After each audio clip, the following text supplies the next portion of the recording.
What's up mga farmers? Dito po ngayon tayo sa aking taniman. Ayan. So bali ito po ay i-document ko itong taniman ko dito. Wala nung umpisa hindi ko siya na-videoan kasi ang daming gawain. So ito medyo okay na, nakaka-4 na harvest na dyan, selection pa lang naman. Yan. Umpisa ulit mag video dahil hindi na masyadong madami ang ginagawa. Ito yung buhay ng isang tatanim ng gulay. So ito po yung mga drum ginagamit namin sa drip, pang drip. Yan. Bale ito ang palayahan hanggang dun, papunta dun. Yan, pabundok. Suyo ito po yung dulo nito. Yan yung dulo niyan, talungan yan. Yan. So may video na rin po ako niyan. So madamo pa siya, hindi pa siya na-spray ng pangdamo. Ayan. So bale ito yung view ng taas. Bale itong lupa na to ay inupahan ko lang.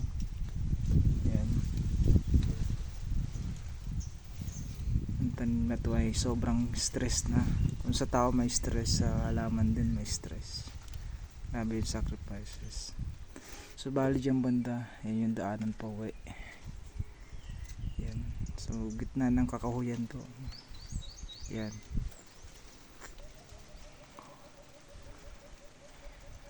Location dito is Esmeralda, Pilar Sorsogon. Dito po siya sa Bicol. Bicol po yan, no? Yan. So bali yung mga bunga niyan meron naman kahit pa paano.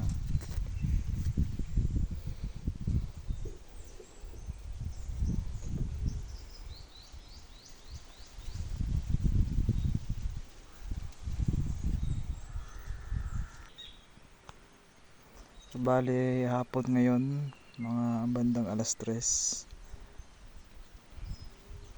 mainit, sobrang init dito sa Bicol.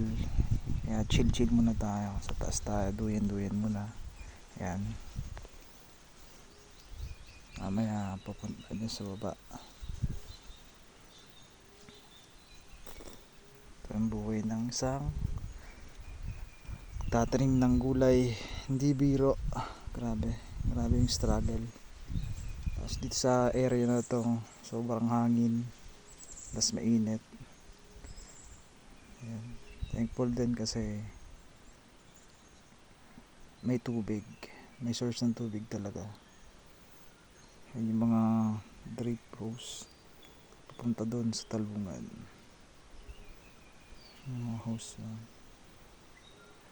madamo pa siya, hindi pa siya talaga masyadong nalilinisan, pero okay lang yan, yan talaga ang buhay. So bali 1,000 kapuno lang to, 1,000 plus, hindi na nagkamali, hindi ko nabilang, hindi ko na rin nabilang talaga ng masyado kasi busy nga,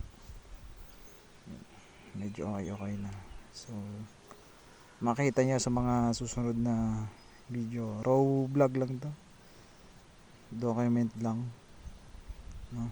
So hanggang sa susunod na video ulit po. Babush.